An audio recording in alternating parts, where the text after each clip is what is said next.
Siempre que use la moladora, siempre los lentes. El protector siempre tiene que estar en esta posición cuando cortás, para que las chispas vayan para allá y no te peguen en la cara. Después hay otro tema, que son máquinas muy complicadas, son máquinas peligrosas.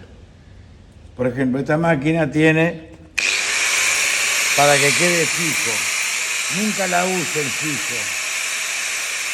¿Por qué? Porque si vos estás cortando, se te traba, vos haces así, se para la máquina sola.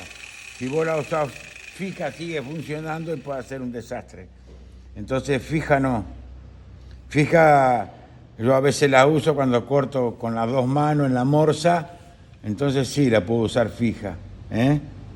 Pero yo recomiendo no usarla fija. En esta postura, la máquina queda prendida. Sí, ahora sí terminó el video. Sigo esperando que te suscribas y aprende la campanita, este hijo de puta.